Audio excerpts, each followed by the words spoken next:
ماننے والے ایک اللہ کے خالق ہونے پر، مالک ہونے پر، رازق ہونے پر متفق ہو گئے تو انہوں نے اپنا آپ اللہ تعالیٰ کے حوالے کر دیا کہ اب جو حکم وہ دے گا ہم اس کو مانیں گے، جیسے وہ چاہے گا ہم اپنی زندگی کے اس احکامات کو مطابق بندر کریں گے۔ رب العزت نے فرمایا اور اگر تم اس بارے میں شک ہو جو ہم نے اپنے بندے کا نازل کیا ہے تو اس جیسی ایک سورت بنا لو اور اللہ تعالیٰ کے نام کے بعد اپنے حمایتیوں کو بھی بلا لو اگر تم سچے ہیں۔ قرآن مجید کے بارے میں کل بھی لوگوں کو شک لانا تھا، آج بھی پیاس پیدا کرنے کی کوشش کی جا رہی ہے۔ اللہ تعالیٰ کی طرف ایک چیلنج ہے، ایسی ایک صورت ہے کوئی بھی کہہ سکتا ہے چیلنج ہے گزشتہ 1450 سال میں، اور اس چیلنج کو قبول کرنا مشکل کام نہیں بتا ہے، لیکن آج تک ایسا ہو نہیں پایا کہ کوئی چیلنج کو قبول کر کے اس جیسی صورت بنا سکتا، تو پوری دنیا ایک ہو جائے ایسا کلام بنانے سے قابل ہے۔ الحمدللہ آج تک کوئی چیلنج کو قبول نہیں کر سکتا، کہ اگر تم نے نہ کیا اور تم ہرگز نہ کر سکو گے اس آپ سے ڈرو جس کا ایندھن انسان اور پتھر ہوں گے جو کافروں کے لیے تیار کی گئی ہے، اور ان لوگوں کو خوشخبری دے دو جو ایمان لے آئے اور جنہوں نے نیک عمل کیے، یقیناً ان کے لیے ایسے باغات ہیں جن کے نیچے سے نہریں بہتی ہیں، جب کبھی ان میں سے کوئی پھل انہیں کھانے کو دیا جائے گا تو وہ کہیں گے یہ وہی پھل ہے جس سے پہلے بھی ہمیں دیے تھے، اور انہیں ایک دوسرے سے ملتا جلتا دیا جائے گا۔ ان کے لیے وہاں پاکیزہ بیویاں ہوں گی اور وہ اس میں ہمیشہ رہنے والے ہیں۔ جو آج کی زندگی بسر کر رہا ہے، جو آج اپنے گھر میں رہتا ہے، جس کو آج اللہ تعالیٰ کی طرف سے رزق ملا ہے، کھانا کھاتا ہے، لباس پہنتا ہے، گھر میں سونے کے لیے انتظام کرتا ہے، جو لوگوں سے ملتا جلتا ہے، سوشلائز کرتا ہے، زندگی بسر کرتا ہے، اس کو جان لینا چاہیے اس زندگی کے بعد آنے والی زندگی میں بھی اسی طرح سے انسان کو اپنے لیے گھر، اپنے لیے غذا، اپنے لیے سب کچھ چاہیے ہوگا۔ وہ آئیڈیل دور ہوگا جن لوگوں نے اس دنیا میں اللہ تعالیٰ کے احکامات کی اطاعت کی ہوگی، اور وہ بدترین دور ہوگا ان کے لیے اور ہمیشہ ہمیشہ کے لیے ہوگا جنہوں نے اللہ تعالیٰ کے احکامات کو آج قبول نہیں کیا۔ تو رب العزت نے فرمایا کہ جو مان گئے انہیں خوشخبری دے دو، تاکہ اس خوشخبری کے ساتھ وہ اپنی دنیا کی زندگی میں آنے والے کل کے لیے تیاری کرنے کے قابل ہو سکیں۔ یقیناً اللہ تعالیٰ اس سے نہیں شرماتا کہ وہ مچھر یا اس سے بھی اوپر کسی چیز کی مثال بیان کرے۔ بس جو لوگ ایمان لائے تو وہ جانتے ہیں کہ یقیناً وہ ان کے رب کی طرف سے حق ہے، لیکن جن لوگوں نے کفر کیا تو وہ کہتے ہیں کہ اس مثال سے اللہ تعالیٰ نے کیا ارادہ کیا ہے۔ اللہ سبحانہ و تعالیٰ اس کے ذریعے بہت سو کو گمراہ کرتا ہے اور بہت سو کو ہدایت دیتا ہے، اور وہ اس کے ساتھ فاسقوں کے سوا کسی کو گمراہ نہیں کرتا۔ رب العزت نے بتوں کی حیثیت واضح کرنے کے لیے یہ مثال دی کہ اگر مکھی ان سے کوئی چیز چھین کر لے جائے وہ اسے واپس نہیں لا سکتے، چونکہ عربوں کے یہاں کلام کی بڑی اہمیت تھی، اس لیے انہوں نے کہا کیسے ہو سکتا ہے کتنے خوبصورت کلام میں مکھی کا ذکر آ جائے؟ تو اللہ تعالیٰ نے واضح کیا ہے کہ جس قسم کا کام ہوگا مثال بھی اسی طرح کی آئے گی۔ تو چھوٹی سے چھوٹی چیز کے شرماتا۔ پھر فرمایا وہ جو اللہ تعالیٰ کے عہد کو پختہ کرنے کے بعد توڑ دیتے ہیں اور وہ اسے کاٹ دیتے ہیں جس کے بارے میں اللہ تعالیٰ نے حکم دیا کہ اسے ملایا جائے، اور زمین میں فساد کرتا ہے اللہ تعالیٰ کا عہد۔ کیا آپ کو یاد ہے جب آدم علیہ السلام کو پیدا کیا گیا اور ساری روحوں کو یعنی ان کی اولاد کو ان کی پشت سے نکالا گیا، اس موقع پر اللہ تعالیٰ نے سب سے سوال کیا تھا الستُ بربکم، کیا میں تمہارا رب نہیں ہوں؟ اس وقت میں نے بھی، آپ نے، دنیا کے سارے انسانوں نے گواہی دی تھی، ہر انسان نے گواہی دی تھی کہ آپ ہمارے رب ہیں۔ اللہ تعالیٰ سے کیا گیا عہد دراصل اس کی اطاعت کا، اس کی عبادت کا، اس کی بندگی کا عہد ہے، اس کی ربوبیت کو تسلیم کرنے کا عہد ہے۔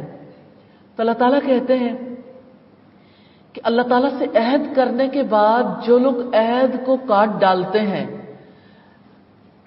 دنیا میں ان کا رویہ کیا ہوتا ہے؟ ہر معاہدے کی ذمہ داری کو قبول نہیں کرتے، معاہدے توڑ ڈالتے ہیں۔ جیسے کوئی نکاح کا معاہدہ کرتا ہے پھر ذمہ داریاں قبول نہیں کرتا۔ مثال کے طور پر ہمارے یہاں حق مہر جب لکھا جاتا ہے تو حق مہر کی ذمہ داری کو قبول نہیں کیا جاتا، نان نفقہ کی ذمہ داری کو قبول نہیں کیا جاتا۔ رشتہ نکاح میں عقد نکاح ہے نا، معاہدہ ہے۔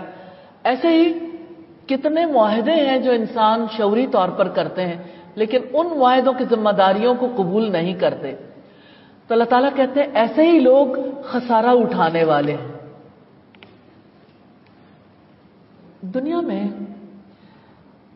اللہ تعالیٰ کے معاہدے کو توڑنے والے کی ایک خاص بات یہ ہے کہ وہ رشتہ داریوں کو بھی توڑ ڈالتے ہیں، کیونکہ رشتہ داریوں کو جوڑنے کا اللہ تعالیٰ نے حکم دیا ہے۔ وَيَقْطَعُونَ مَا أَمَرَ اللَّهُ بِهِ أَن يُوصَلَ، وہ ان رشتوں کو کاٹ ڈالتے ہیں جن کو جوڑنے کا اللہ تعالیٰ نے حکم دیا ہے۔ رسول اللہ صلی اللہ علیہ وسلم نے فرمایا رشتہ داری کو توڑنے والا جنت میں داخل نہیں ہو سکتا۔ یہی لوگ خسارہ پانے والے ہیں، یعنی اگر رشتوں کو توڑیں گے، معاہدوں کی خلاف ورزی کریں گے تو ہلاک ہو جائیں گے۔ پھر فرمایا کیف تکفرون باللہ، تم اللہ تعالیٰ کا انکار کیسے کر سکتے ہو؟ وکنتم امواتا فاحیاکم، آپ کو یاد ہے جب آپ پیدا نہیں ہوئے تھے تب آپ کس حالت میں تھے؟ موت کی حالت میں۔ اللہ تعالیٰ یاد دلاتے ہیں دیکھو تم نہیں تھے، میں نے تمہیں پیدا کیا، وہ ہے جس نے تمہیں زندگی دی، پھر وہ تمہیں موت دے گا۔ ہر انسان تسلیم کرتا ہے اس زندگی کے بعد آنے والی موت کو، کیونکہ موت سب کے سامنے آتی رہتی ہے۔ تو اللہ تعالیٰ نے فرمایا پھر وہ تمہیں موت دے گا، پھر وہ تمہیں زندہ کرے گا۔ لیکن موت کے بعد کی زندگی کو کتنے کم لوگ تسلیم کرتے ہیں۔ کیا میں آپ سے پوچھ سکتی ہوں، سوال کر سکتی ہوں کہ آپ کتنی بار یاد کرتے ہیں اپنے زندگی میں کسی ایک دن میں کہ میں موت کے بعد جب اپنے رب کے سامنے جاؤں گی تو کیا جواب دوں گی اپنے کسی بھی عمل کا؟ آپ میں سے کتنے لوگ ہیں ماشاءاللہ جو ہر صبح میں یاد کرتے ہیں اس دعا کے ساتھ، بیداری کی دعا کے ساتھ، الحمدللہ الذی احیانا بعدما اماتنا، تمام تعریف، سب تعریف اللہ تعالیٰ کے لیے ہے جس نے ہماری موت کے بعد ہمیں زندگی دی اور اسی کی طرف ہم نے اکٹھے ہونا ہے۔ ہر صبح جب ادھوری موت یعنی نیند کے بعد آپ بیدار ہوتے ہیں تو حشر کی حاضری کو یاد کرتے ہیں۔ اللہ تعالیٰ سے دعا ہے ہمیں شعوری طور پر یاد کرنے کی توفیق عطا فرما دے۔ پھر فرمایا وہی ہے هو الذی خلق لکم ما فی الارض جميعا، وہی ہے جس نے تمہارے لیے وہ سب کچھ پیدا کیا جو زمین میں ہے۔ پھر اس نے آسمان کی طرف توجہ فرمائی، پس اس نے ان کو درست کر کے 7 آسمان بنا دیا اور وہ ہر چیز کو خوب جاننے والا ہے۔ زمین و آسمان کیسے وجود میں آئے، پہلے اس نے کیا پیدا کیا، پھر کس طرح سے انسان کو زمین پر بسایا گیا، یہاں سے زمین پر انسانی زندگی کا آغاز کیسے ہوا، اللہ تعالیٰ اس کی ابتدا کرتے ہیں۔ یہ رکوع نمبر 4 ہے۔ ارشاد فرمایا وَإِذْ قَالَ رَبُّكَ لِلْمَلَائِكَةِ إِنِّي جَاعِلٌ فِي الْأَرْضِ خَلِيفَةً، اور جب تیرے رب نے فرشتوں سے کہا یقیناً میں زمین میں ایک جانشین بنانے والا ہوں۔ جانشین کہتے ہیں جو کسی کی جگہ آئے، یعنی ایک نسل جاتی ہے تو اس کی جگہ دوسری نسل لے لیتی ہے. جو آتا ہے وہ سمجھتا ہے میں نے سدا ہی رہنا ہے، لیکن جب کسی کے گھر بچہ پیدا ہوتا ہے نا تو اس بات کا اعلان ہوتا ہے وارث آ گیا، جانشین، جگہ لینے والا آ گیا. لیکن وہ کس کی جگہ لے گا؟ ریپلیسمنٹ ہے نا. یہ ریپلیسمنٹ ہوتی رہے گی جب تک قیامت نہیں آ جاتی. تو اللہ تعالیٰ نے جب انسان کو پیدا کیا اس وقت یہ فیصلہ بھی کیا تھا کہ انسان اس زمین پر با اختیار ہوگا. اس موقع پر فرشتوں کو اندیشہ ہوا تو انہوں نے سوال کیا، انہوں نے کہا کیا تو زمین میں اس کو بنائے گا جو اس میں فساد کرے گا اور خون بہائے گا، اور ہم آپ کی تعریف کے ساتھ آپ کا ہر عیب سے پاک ہونا بیان کرتے ہیں اور آپ کے لیے پاکیزگی بیان کرتے ہیں. اللہ تعالیٰ نے فرمایا بے شک میں وہ جانتا ہوں جو تم نہیں جانتے. اور اللہ تعالیٰ نے آدم کو سارے نام سکھا دیے، پھر انہیں فرشتوں کے سامنے پیش کیا اور فرمایا اگر تم سچے ہو تو مجھے ان چیزوں کے نام بتا دو. انہوں نے کہا آپ پاک ہیں، جو کچھ آپ نے ہمیں سکھایا ہے اس کے سوا ہمیں کچھ علم نہیں، یقیناً آپ ہی سب کچھ جاننے والے کمال حکمت والے ہیں. اللہ تعالیٰ نے فرمایا اے آدم انہیں ان چیزوں کے نام بتا دو. تو جب اس نے انہیں ان کے نام بتا دیے تو اللہ تعالیٰ نے فرمایا کیا میں نے تم سے کہا نہ تھا کہ بے شک میں آسمانوں اور زمین کے غیب جانتا ہوں، اور میں جانتا ہوں جو تم ظاہر کرتے ہو اور جو تم چھپاتے ہو. اور جب ہم نے فرشتوں سے کہا کہ آدم کو سجدہ کرو تو انہوں نے سجدہ کیا، مگر ابلیس نے انکار کیا اور تکبر کیا اور وہ کافروں میں سے ہو گیا. آدم علیہ السلام کو اللہ تعالیٰ نے فرشتوں اور ابلیس کے درمیان کھڑا کر دیا، ایک سجدے کا حکم دیا. وہ سجدہ جو امتحان تھا، اس امتحان میں فرشتے کامیاب ہو گئے، ابلیس ناکام ہو گیا.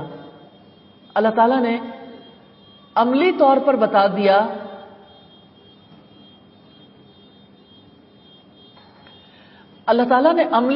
بتا دیا کہ زمین میں دو راستے ہوں گے. ایک راستہ اللہ تعالیٰ کی فرما برداری کا. کیا ایسا ممکن ہے کہ پچھلا ڈور بند کر دیں کائنڈلی؟ ایک راستہ اللہ تعالیٰ کی فرما برداری کا، یہ فرما برداری فرشتوں جیسا عمل ہے. اور ایک راستہ اللہ تعالیٰ کی نافرمانی کا، یہ ابلیس جیسا عمل ہے. جب بھی زندگی میں اللہ تعالیٰ کے حکم کی خلاف ورزی کرنے لگیں ضرور یاد کر لیں کہ یہ تو ابلیس جیسا عمل ہے. جب فرما برداری کریں اللہ کا شکر ادا کریں کہ یا اللہ تو نے توفیق دی کہ میں فرشتوں جیسا عمل کر سکوں. الحمدللہ. تو ابلیس نے انکار کیا، لیکن ایک بات ذہن میں رکھیے گا، کیوں انکار کیا تھا؟ اس نے تکبر کیا. زمین کی جتنی مخلوق ہے ان کا سب سے بڑا جرم کیا ہے؟ کیا آپ جانتے ہیں؟ انا پرستی. انا پرستی یعنی انسان اپنے آپ کو خود ہی پوجنے لگ جائے. خود پرستی ہے. انسان اپنے آپ کو بڑا سمجھے جبکہ بڑی تو اس کی ذات ہے. ایک اللہ اکبر ہر ایک چیز کی نفی کر دیتا کہ اللہ تعالیٰ سب سے بڑا ہے. لیکن ابلیس جو عبادت گزار تھا اس نے کیسے اللہ تعالیٰ کی ذات کی نفی کی؟ عبادت گزار بھی کبھی ایسا کر سکتا ہے؟ ابا کے پیچھے کیا تھا؟ وَاسْتَكْبَرَ وَكَانَ مِنَ الْكَافِرِينَ. اس نے تکبر کیا تھا، اس لیے وہ کافروں میں سے ہو گیا. اور ہم نے کہا اے آدم تم اور تمہاری بیوی دونوں جنت میں رہو اور جہاں سے چاہو دونوں خوب کھاؤ اور اس درخت کے قریب نہ جانا ورنہ تم ظالموں میں سے ہو جاؤ گے. ایک درخت جسے ممنوع قرار دیا گیا، ہمارے لیے عملی سبق ہے اس درخت میں. انسان کے بھٹکنے کا آغاز اسی طرح سے ہوتا ہے کہ وہ شیطان کے ورغلانے میں آ جائے، اللہ کی حد سے نکل کر ابلیس کی حد میں قدم رکھ دے. اللہ تعالیٰ نے صرف روکا اسی چیز سے ہے، ایک پھل کھانے سے روکا تھا اور ابلیس نے اسی پھل کھانے کے لیے کنونس کر لیا کہ دیکھو اگر یہ پھل کھا لو گے تو ہمیشہ کی زندگی لازوال بادشاہت ملے گی. یہی دو انسان کی کمزوریاں ہیں. انسان چاہتا ہے کہ اسے لازوال بادشاہت ملے، ہر چیز پر اختیار، ہر چیز اس کی ملکیت میں آ جائے، اس کی مٹھی میں آ جائے، اور وہ چاہتا ہے کہ اس کی بادشاہت کبھی ختم نہ ہو اور اس کی زندگی کو کبھی زوال نہ آئے. ابلیس نے اسی چیز کے لیے کنونس کیا تھا کہ تمہاری زندگی ہمیشہ ہمیشہ کے لیے ہو جائے گی اگر اس درخت کا پھل کھا لو گے. یہی حضرت آدم علیہ السلام اور حضرت حوا کے بھٹکنے کا آغاز تھا. تو اللہ تعالیٰ نے تو انہیں سکون کی زندگی عطا کی تھی. سکون کی زندگی کو ایک وسوسے نے، شیطان کی لاجک نے ختم کر دیا. کیسے؟ رب العزت نے فرمایا تو شیطان نے ان دونوں کو اس سے پھسلا دیا، چنانچہ اس نے ان دونوں کو اس جگہ سے نکلوا دیا جس میں وہ تھے، اور ہم نے حکم دیا تم سب یہاں سے اتر جاؤ، تم ایک دوسرے کے دشمن ہو اور تمہارے لیے زمین میں ایک وقت تک ٹھہرنا اور فائدہ اٹھانا ہے. زمین میں انسان کیسے آیا تھا؟ ایک غلطی کے بعد آدم علیہ السلام نے توبہ کر لی اور ابلیس نے تکبر کا راستہ اختیار کیا، تو اللہ تعالیٰ نے ابلیس اور انسان دونوں ہی کو اس زمین پر بھیج دیا کہ اب یہ دشمنی تو مستقل رہے گی. پھر آدم علیہ السلام نے اپنے رب سے چند کلمات سیکھ لیے تو اللہ تعالیٰ نے اس سے توبہ قبول کر لی. یقیناً وہی بے حد توبہ قبول کرنے والا، نہایت رحم والا. آسمان پر جو چیز سب سے پہلے سکھائی گئی وہ توبہ ہے. رب العزت نے القاء کیا تھا دل میں، اور حضرت آدم نے اور حضرت حوا نے دونوں نے کہا تھا قالا ربنا ظلمنا انفسنا. ان دونوں نے کہا اے ہمارے رب ہم نے اپنی جانوں پر ظلم کیا. وَإِن لَّمْ تَغْفِرْ لَنَا وَتَرْحَمْنَا لَنَكُونَنَّ مِنَ الْخَاسِرِينَ.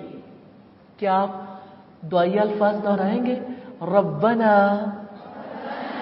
ظلمنا انفسنا وَإِن لَّمْ تَغْفِرْ لَنَا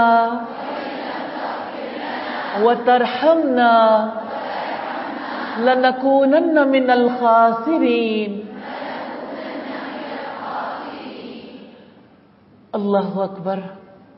اللہ تعالیٰ نے خود ہی امتحان لیا، امتحان میں ناکامی کے بعد خود ہی توبہ کرنی سکھائی، اور پھر آدم علیہ السلام نے توبہ کر لی اور اللہ تعالیٰ نے معاف کر دیا. انسان کو زمین پر جب اتارا گیا تو پاک کر کے اتارا گیا تھا، لیکن یہ یہودی اور عیسائی نظریہ رکھتے ہیں کہ انسان ازلی خطا کار ہے اور وہ اپنی خطاؤں سمیت زمین پر آیا تھا. ایسا نہیں ہے.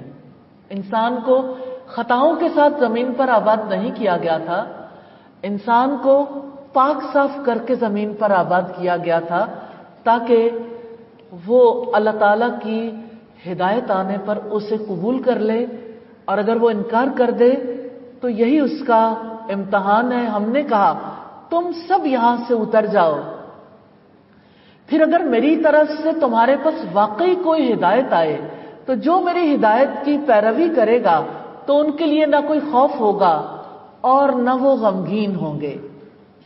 اللہ تعالیٰ نے توبہ قبول کر کے گناہ معاف کر دیا، مگر جنت سے اخراج کا حکم بحال رکھا اور یہ بتایا کہ دیکھو تمہارے پاس میری جانب سے ہدایت آئے گی. یہ اللہ تعالیٰ کی بہت بڑی مہربانی کہ اس نے کتابوں کے نزول کا اور انبیاء بھیجنے کا سلسلہ جاری رکھا.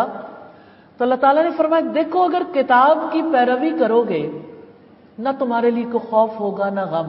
آج دنیا کی یہی دو بڑی پریشانیاں، فیئر. اب دیکھیں فیئر خوف بکتا ہے تبھی میڈیسن بکتی ہے. خوف بکتا ہے تو لوگ نیا لائف سٹائل اختیار کرنے کے لیے مجبور ہو جاتے ہیں. اور اس کے ساتھ دوسری چیز ڈپریشن ہے, غم کی انتہا. کیا آج کی دنیا کے یہی دو بڑے مسائل نہیں ہیں؟ اس لیے کہ دنیا نے کتاب کو چھوڑا ہے, رب کے راستے کو چھوڑا ہے. پھر فرمایا اور جن لوگوں نے کفر کیا اور ہماری آیات کو جھٹلایا وہی آگ والے ہیں, وہ اس میں ہمیشہ رہنے والے ہیں. رکوع نمبر 5 ہے اور یہاں سے آغاز ہوتا ہے ایسی قوم کا جنہوں نے اللہ تعالیٰ کے احکامات کی خلاف ورزی کرنے میں کوئی کسر نہیں اٹھا رکھی. آپ کو یاد ہوگا سورہ الفاتحہ میں ابھی ہم نے دیکھا 3 طرح کے گروہ. ایک وہ جن پر اللہ تعالیٰ کا انعام ہوا, دوسرے وہ جو اللہ کے غضب کے مستحق ٹھہرے, اور تیسرے گمراہ. اب مغضوب لوگوں کا تذکرہ شروع ہوتا ہے. بنی اسرائیل, انہی سے خطاب کیا گیا, یا بنی اسرائیل اذکروا نعمتی التی انعمت علیکم واوفوا بعہدی اوفی بعہدکم وایایا فارہبون. اے بنی اسرائیل, یاد کرو میری نعمت کو جو میں نے تمہیں عطا کی تھی, اور تم میرے عہد کو پورا کرو, میں تمہارے عہد کو پورا کروں گا, اور صرف مجھی سے تم ڈرتے رہو. بنی اسرائیل دراصل حضرت یعقوب علیہ السلام کی اولاد تھے. اسرائیل کہتے ہیں اللہ تعالیٰ کا بندہ, اور بنی اسرائیل اللہ تعالیٰ کے بندے کے بیٹے یا اس کی نسل. ان پر اللہ تعالیٰ نے انعام کیا کیا تھا؟ ان کے پاس پیغمبر بھیجے, کتابیں بھیجی, تاکہ پیغمبر ان پر ہمیشہ ہمیشہ کی فلاح کا, کامیابی کا راستہ کھولے. لیکن دنیا کے مفاد کی خاطر انہوں نے اللہ کی کتاب کو اور پیغمبروں کے احکامات کو ماننے سے انکار کر دیا.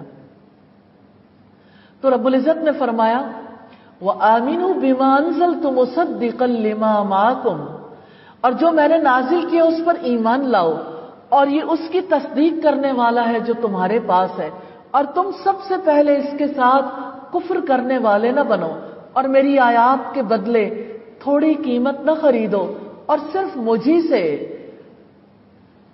بس تم ڈرتے رہو.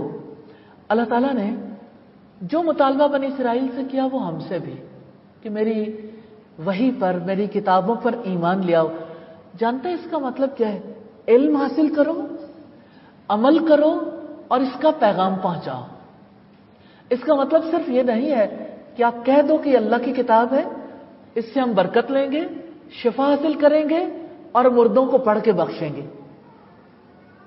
عجیب بات ہے نا, خود ساختہ مفہوم ہم نے اپنا لیا اپنی زندگیوں میں.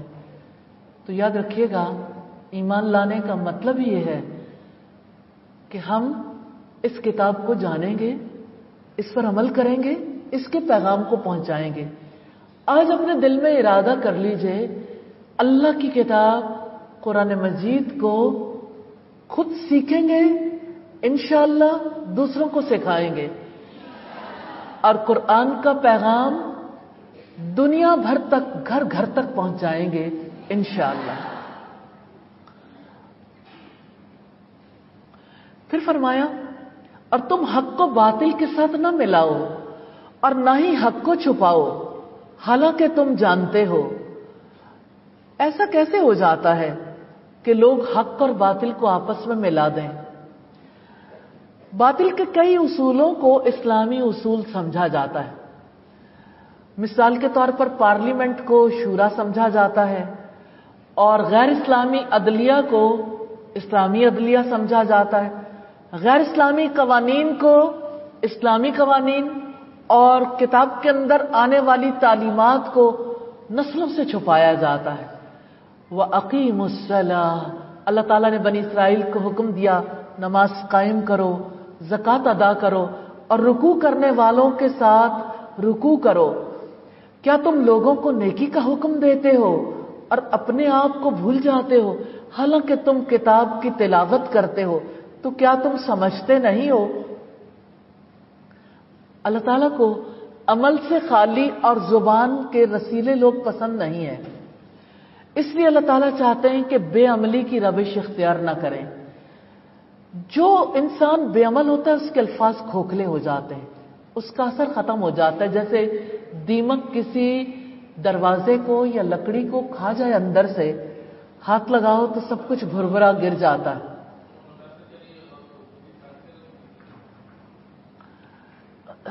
کیا میری کوئی ہیلپ کرے گا کائنڈلی؟ جی.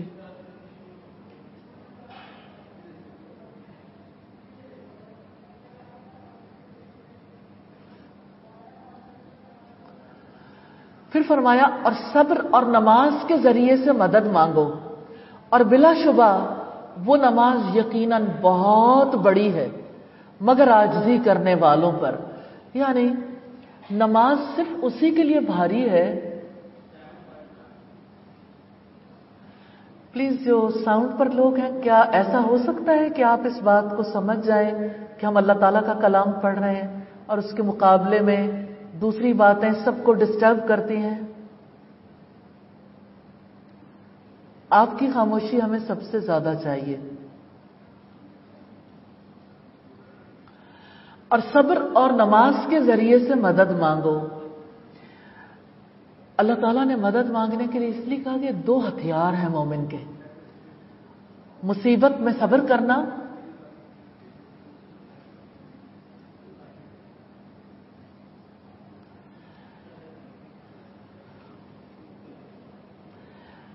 کیا یہ بات سمجھنی مشکل ہے کہ آپ کی آواز ہمیں ڈسٹرب کرتی ہے؟ ہاں جی.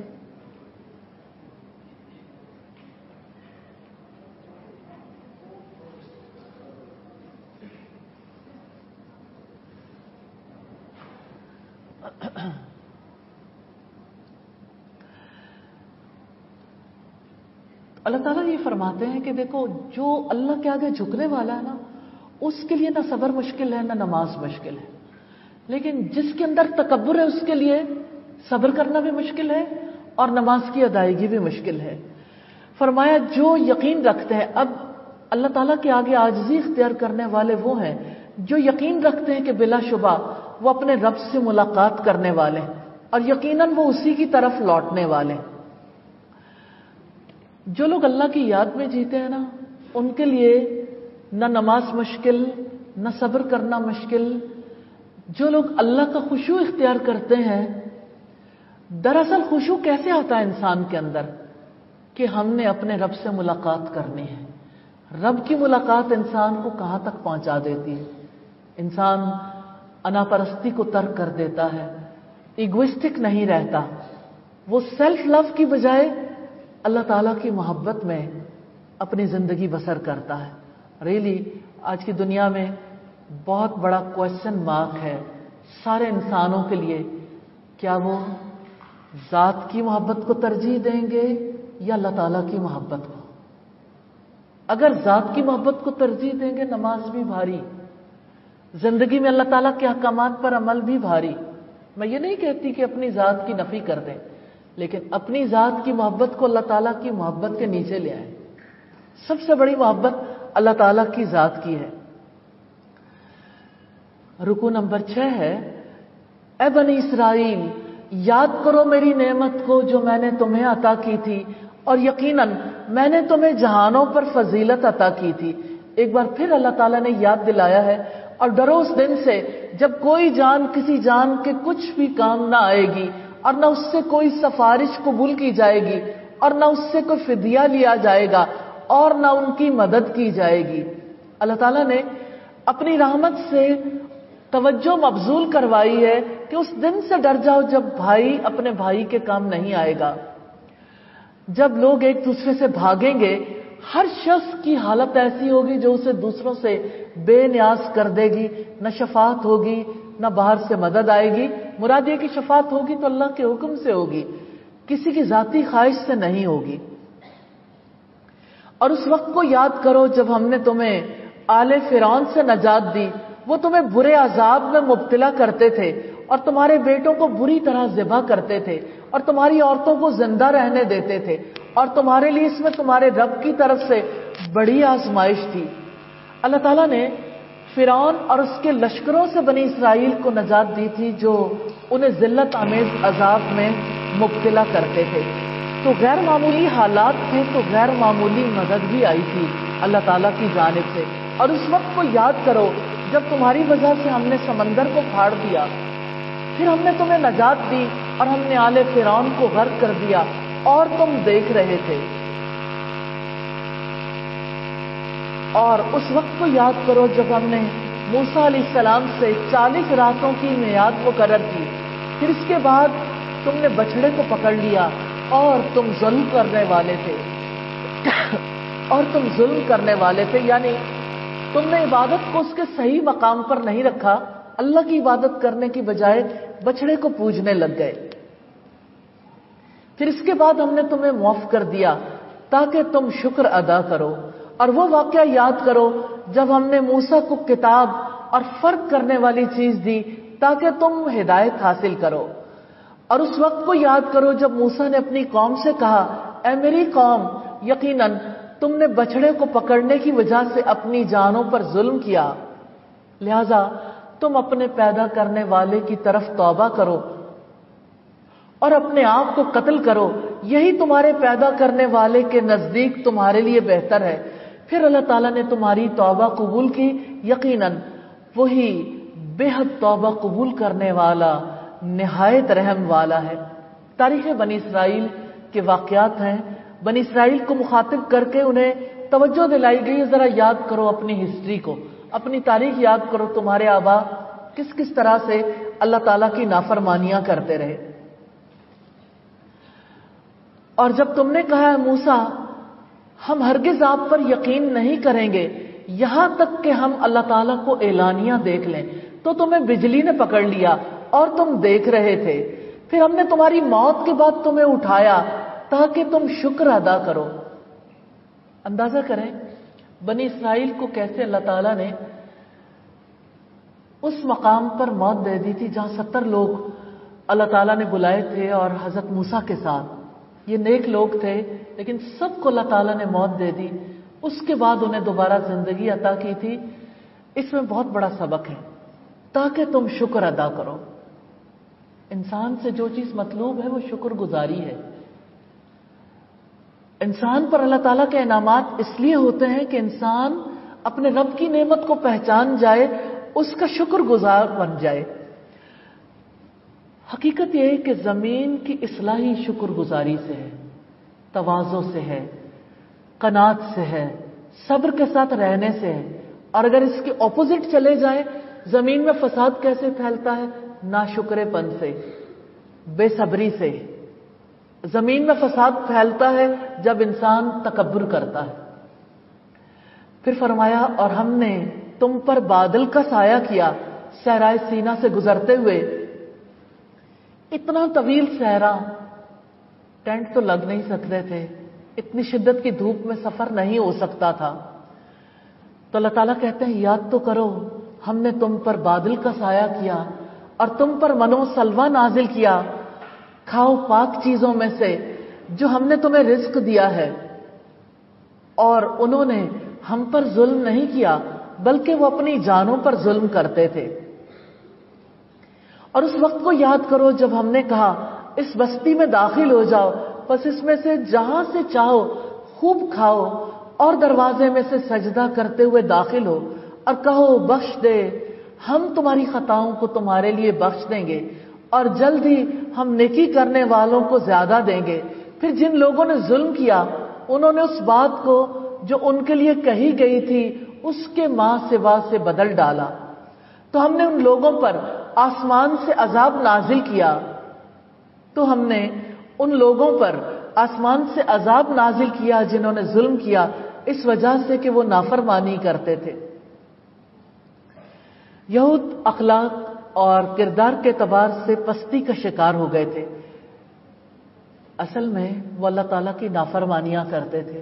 شہنشاہ کائنات کے مقابلے میں سرکشی کرنے والے کیسے اچھے اخلاق کے حامل ہو سکتے تھے. رکوع نمبر 7 ہے جس کا موضوع ہے زمین میں فساد نہ پھیلاتے پھرو. اور اس وقت کو یاد کرو جب موسیٰ نے اپنی قوم کے لیے پانی مانگا تو ہم نے کہا کہ اپنی لاٹھی پتھر پر مارو، تو اس سے 12 چشمے پھوٹ نکلے۔ بلا شبہ سب لوگوں نے اپنے پانی لینے کی جگہ کو جان لیا۔ اللہ تعالیٰ کے رزق میں سے کھاؤ اور پیو اور زمین میں فساد کرنے والے بن کر دنگا نہ کرو۔ موسیٰ علیہ السلام نے بنی اسرائیل کے لیے پانی کا مطالبہ کیا تو اللہ تعالیٰ نے 12 چشمے جاری کر دیے۔ یہ بڑا سمبولک ہے کیونکہ ان کے 12 قبیلے تھے، ہر قبیلے کے لیے الگ الگ انتظام کر دیا۔ اور جب تم نے کہا اے موسیٰ ہم ایک ہی کھانے پر ہرگز صبر نہیں کریں گے، لہذا اپنے رب سے دعا کرو ہمارے لیے اس میں سے وہ چیزیں نکالے جو زمین اگاتی ہے، اپنی سبزیوں میں سے اور اپنی ترکاریاں اور اپنی گندم اور اپنے گیہوں میں سے۔ تم نے کہا کیا اور اپنے گیہوں میں سے اور اپنے پیاز میں سے قَالَ تَسْتَبْدِلُونَ الَّذِي هُوَ أَدْنَىٰ بِالَّذِي هُوَ خَيْرٌ۔ اللہ تعالیٰ نے فرمایا کیا تم ایک بہتر چیز کے بدلے میں کمتر چیز طلب کرتے ہو؟ کسی شہر میں اتر جاؤ تو یقیناً جو کچھ تم نے مانگا ہے تمہیں وہ ملے گا۔ وَضُرِبَتْ عَلَيْهِمُ الذِّلَّةُ وَالْمَسْكَنَةُ، اور ان پر ذلت اور محتاجی مسلط کر دی گئی اور وہ اللہ تعالیٰ کے غضب کے ساتھ لوٹے۔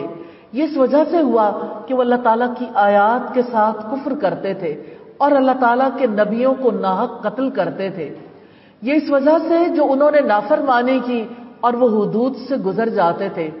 اللہ تعالیٰ کی طرف سے چارج شیٹ ہے بنی اسرائیل کے لیے کہ دیکھو تم اللہ کے غضب کا، مسکنت کا شکار کیسے ہوئے، تم زمین میں کیوں در در کی ٹھوکریں کھاتے پھر رہے ہو۔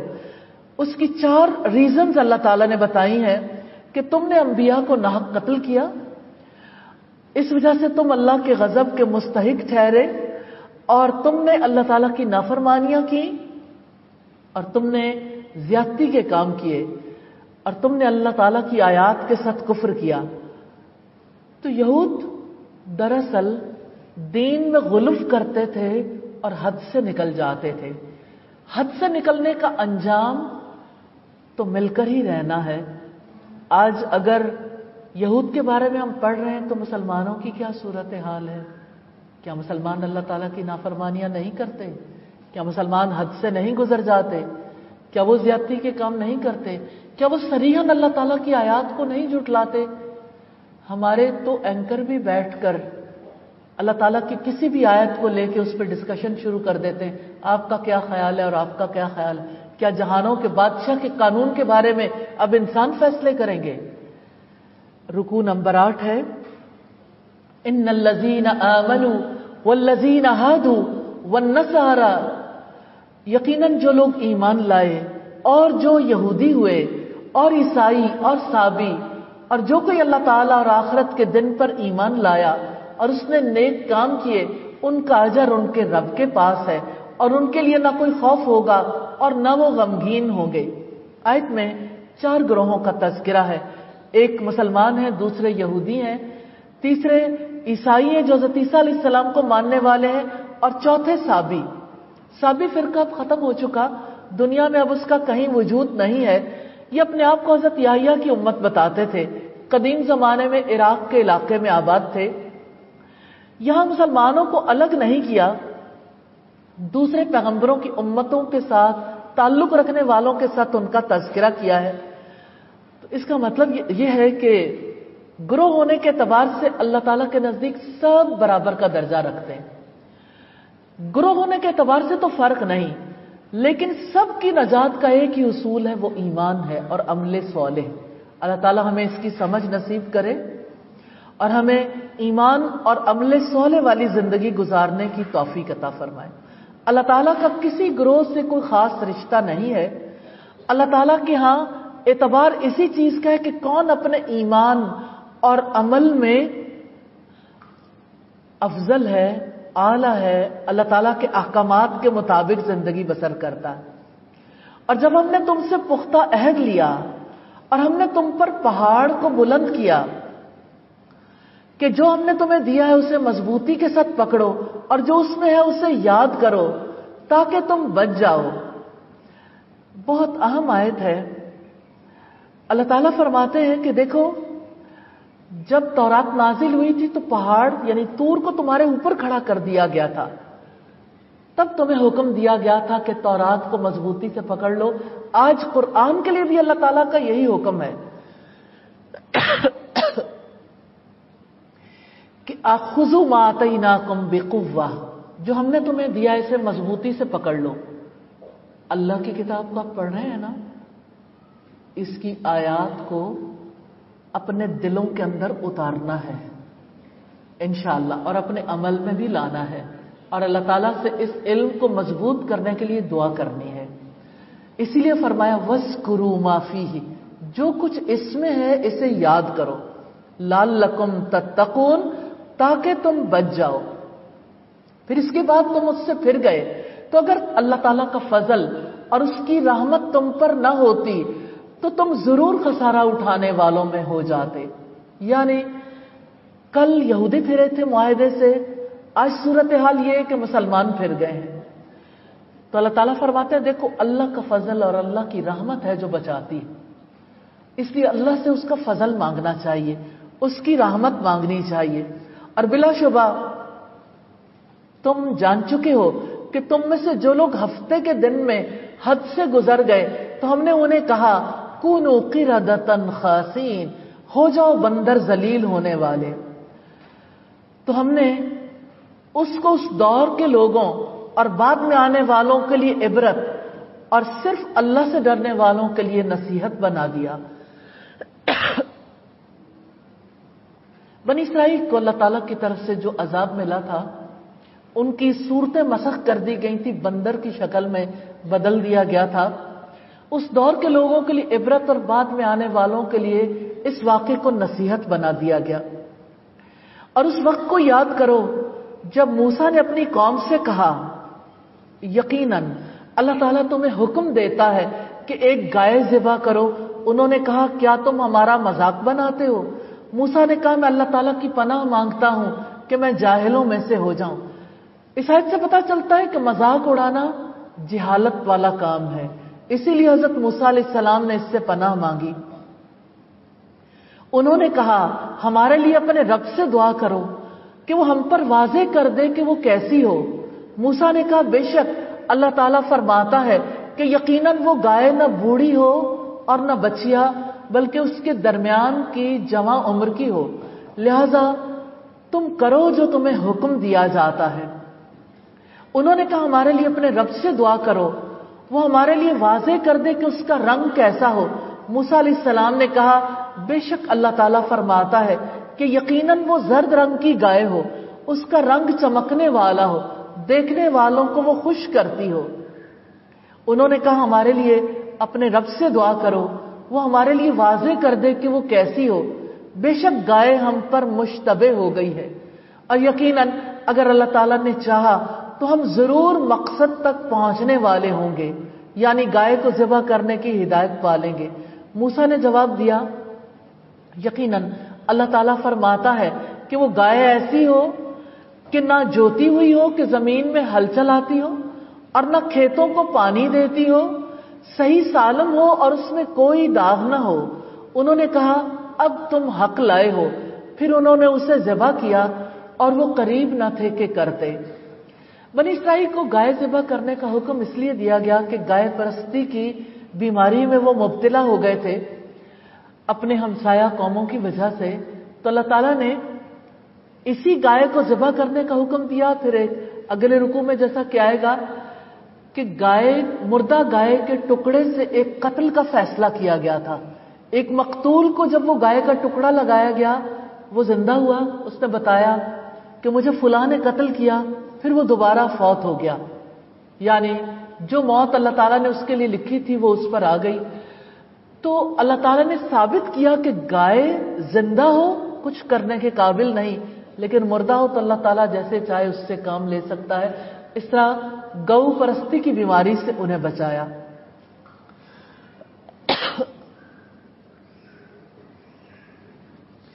رکوع نمبر 9 ہے، اور اس وقت کو یاد کرو جب تم نے ایک شخص کو قتل کر دیا، پھر ایک دوسرے سے اس بارے میں جھگڑا کرنے لگے، اور اللہ تعالیٰ اس کو نکالنے والا تھا جو تم چھپاتے تھے۔ یعنی بنی اسرائیل میں ایک واقعہ پیش آیا، ایک بھتیجے نے اپنے چچا کو قتل کر دیا، کیونکہ چچا اپنی بیٹی کا رشتہ نہیں دیتا تھا، چچا مالدار تھا، بھتیجا چاہتا تھا کہ اس کی دولت پر قبضہ کر لے۔ اللہ تعالیٰ نے اس قتل کا فیصلہ کرنے کے لیے گائے کو ذبح کرنے کا حکم دیا۔ بنی اسرائیل کی کٹھوجتیاں آپ نے دیکھی، اگر وہ سادہ گائے لے کے ذبح کر دیتے کر سکتے تھے، لیکن اتنا زیادہ سوالات کیے کہ اللہ تعالیٰ نے انگلی رکھ کے بتا دیا یہ ہے وہ گائے، اور وہ گائے تھی جس کی پرستش کی جاتی تھی۔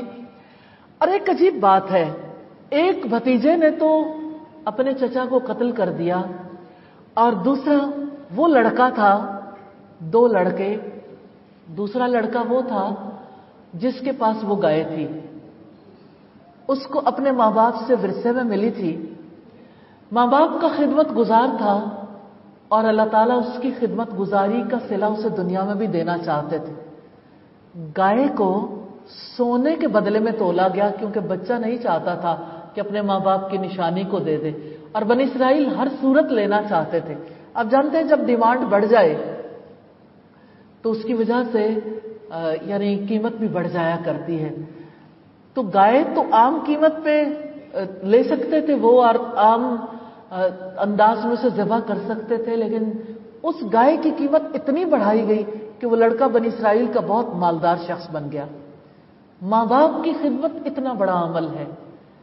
2 لڑکوں میں سے ایک نے مال کی لالچ کی، کچھ نہیں ملا، دوسرے نے مال کو کس طرح سے حاصل کیا؟ ماں باپ کی فرما برداری کی، مال کا لالچ نہیں رکھا۔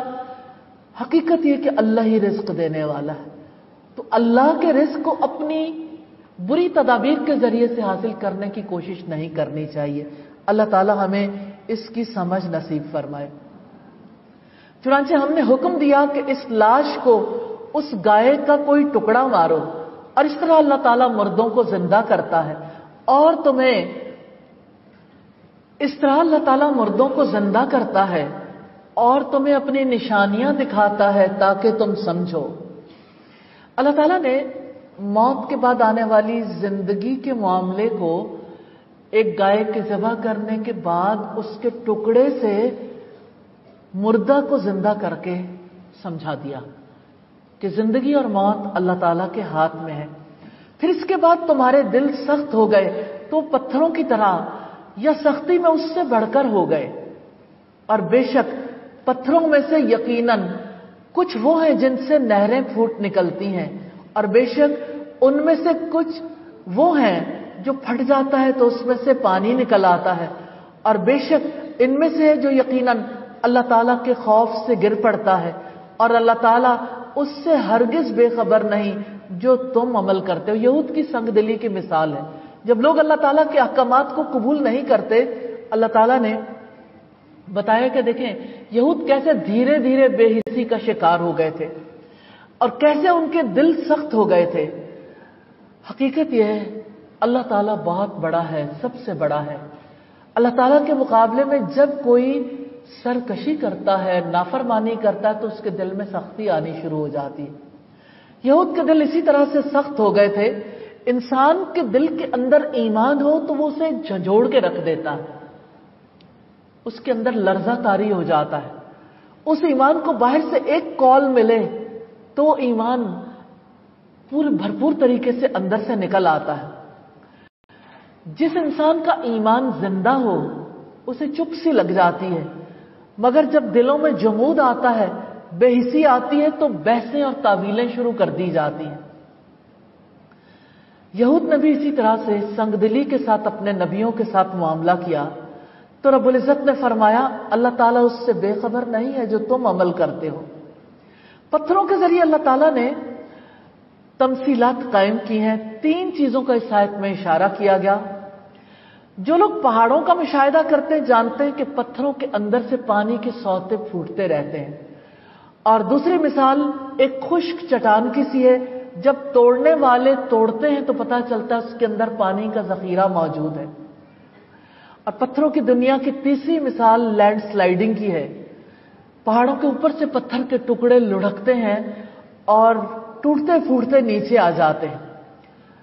تو جب انسان کا معاملہ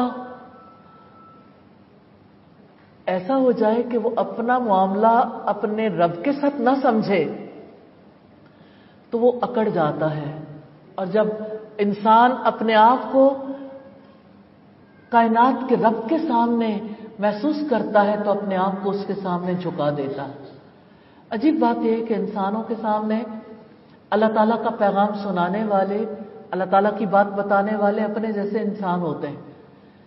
جب وہ بات کرتے ہیں تو انسان کو لگتا ہے کہ یہ بات مان لینا دراصل اپنے آپ کو اس انسان کے سامنے جھکا لینا. تو انسان کسی انسان کے سامنے نہیں جھکتا، اللہ کے حکم کے آگے جھکتا ہے. لیکن انسانوں کو جب غلط فہمی ہوتی ہے تو اس غلط فہمی کی وجہ سے کس طرح سے دل سخت ہو جاتے ہیں. تو کیا تم طمع رکھتے ہو کہ وہ تمہارے لیے ایمان لے آئیں گے؟ حالانکہ یقیناً ان میں سے ایک گروہ ہمیشہ سے اللہ تعالیٰ کا کلام سنتا ہے، پھر اس کے بعد اس کو بدل ڈالتا ہے، حالانکہ وہ اسے سمجھ لیتے ہیں اور وہ جانتے نہیں ہیں.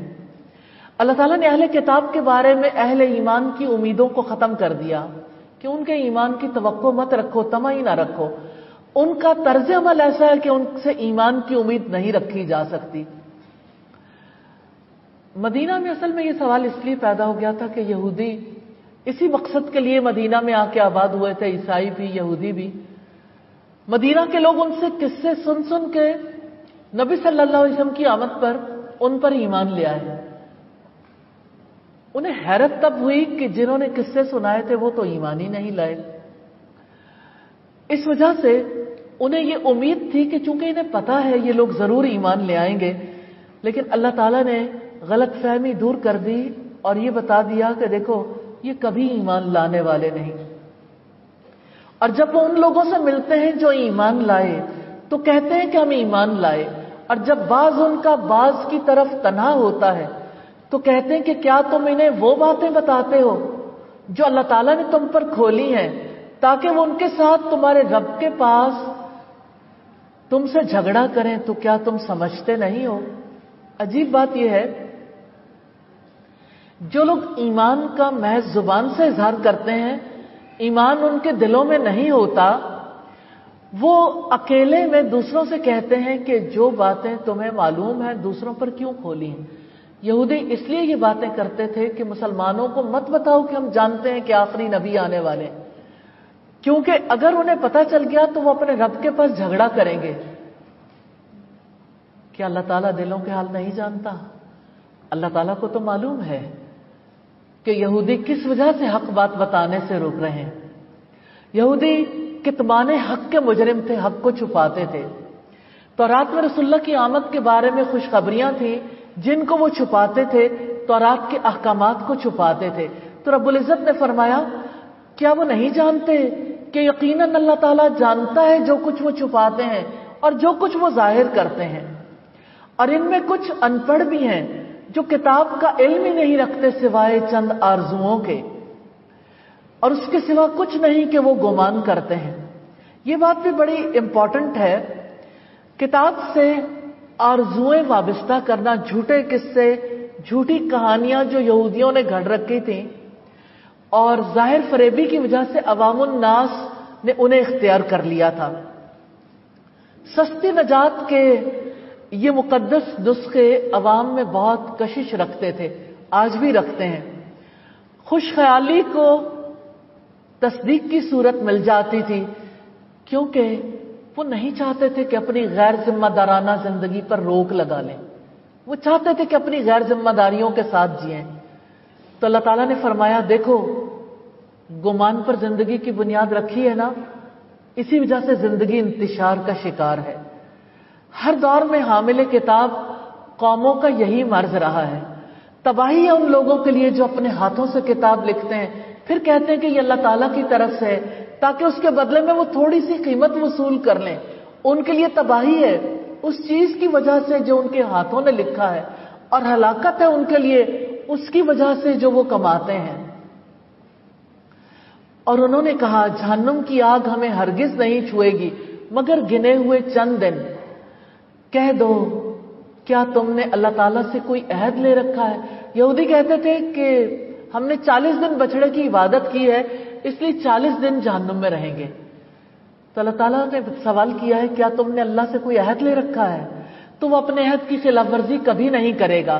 یا تم اللہ تعالیٰ پر ایسی بات کہتے ہو جو تم نہیں جانتے. کیوں نہیں؟ جس نے برائی کمائی اور اس کے گناہ نے اسے گھیرے میں لے لیا تو وہ لوگ آگ والے ہیں، وہ اس میں ہمیشہ رہنے والے ہیں. ایک اصول ہے جو اللہ تعالیٰ نے بتا دیا کہ دیکھو برائی کا بدلہ برا ہے.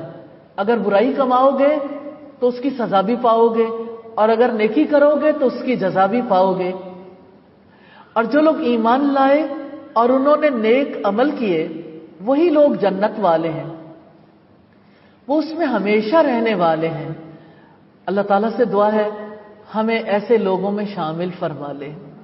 رکوع نمبر 10 ہے وَإِذْ أَخَذْنَا مِيثَاقَ بَنِي إِسْرَائِيلَ لَا تَعْبُدُونَ إِلَّا اللَّهَ. اور جب ہم نے بنی اسرائیل سے پختہ عہد لیا کہ تم اللہ تعالیٰ کے سوا کسی کی عبادت نہ کرو گے. انسان کے اوپر اللہ کا حق سب سے پہلا ہے کہ انسان صرف اللہ تعالیٰ کا عبادت گزار رہے، اللہ تعالیٰ کے ساتھ کسی کو شریک نہ ٹھہرائے. تمام قوموں کے پاس اللہ تعالیٰ کی طرف سے یہی پیغام آیا. اور دوسرا کام ہے اور والدین اور رشتہ داروں اور یتیموں اور مسکینوں کے ساتھ احسان کرو گے اور لوگوں سے اچھی بات کہو اور نماز قائم کرو اور زکوٰۃ ادا کرو. پھر تم میں تھوڑے سے لوگوں کے ماں سوا سب اس عہد سے پھر گئے اور تم منہ موڑنے والے تھے. اللہ تعالیٰ کے بعد دوسرا حق بندوں کے ساتھ حسن سلوک کا ہے. والدین، رشتہ دار، پڑوسی اور دنیا کے سارے انسان. لیکن اصل امتحان یتیموں اور مسکینوں کے بارے میں، کیونکہ طاقتور کا طاقتور ہونا ہی کافی ہے کہ لوگ اس کے ساتھ خود بخود حسن سلوک کرتے ہیں. لیکن جس کے پاس مال نہیں ہوتا، لوگوں کے پاس کوئی ایسا محرک نہیں ہوتا، موٹیویشنل فورس نہیں ہے، کس وجہ سے کسی کے ساتھ حسن سلوک کریں؟ صرف دینا ہی ہے نا، کیونکہ انسان دینے کا بدلہ چاہتا ہے. تو دینے کا بدلہ اللہ تعالیٰ سے چاہنے والا حسن سلوک کر سکتا ہے، دوسرے لوگ نہیں کر سکتے. پھر فرمایا اور جب ہم نے تم سے پختہ عہد لیا تھا کہ تم اپنوں کا خون نہ بہاؤ گے اور نہ اپنے آپ کو اپنے گھروں سے نکالو گے، پھر تم نے اقرار کر لیا اور تم خود اس پر گواہی دیتے ہو. پھر تم تو وہ لوگ ہو کہ اپنے آپ کو قتل کرتے ہو اور اپنوں میں سے ایک گروہ کو ان کے گھروں سے نکالتے ہو، گناہ اور زیادتی میں ان کے خلاف ایک دوسرے کی مدد کرتے ہو، اور اگر وہ تمہارے پاس قید ہو کر آئیں تو تم ان کا فدیہ دیتے ہو، حالانکہ انہیں نکالنا تم پر حرام کیا گیا تھا. تو کیا تم کتاب کے کچھ حصے پر ایمان لاتے ہو وَتَكْفُرُونَ بِبَعْضٍ، اور تم بعض حصے کا انکار کر دیتے ہو؟ جو تم میں سے ایسا کرتا ہے دنیا کی زندگی میں رسوائی کے ماں سوا اس کی اور کیا جزا ہو سکتی ہے، اور قیامت کے دن وہ سخت ترین عذاب کی طرف پھیر دیے جائیں گے. اور جو تم کرتے ہو اللہ تعالیٰ اس سے ہرگز غافل نہیں ہے. یہ وہ لوگ ہیں جنہوں نے آخرت کے بدلے دنیا کی زندگی خرید لی ہے. سنا ان کے عذاب میں کمی کی جائے گی اور نہ ہی وہ مدد دیے جائیں گے، یعنی عذاب بھی ہلکا نہیں ہوگا، باہر سے کوئی کمک بھی نہیں پہنچے گی. رکوع نمبر 11 ہے اور بلا شبہ ہم نے یقیناً موسیٰ علیہ السلام کو کتاب دی اور اس کے بعد ہم نے پے در پے بہت سے رسول بھیجے، اور ہم نے عیسیٰ ابن مریم کو روشن نشانیاں دی اور روح پاک سے اس کی مدد کی.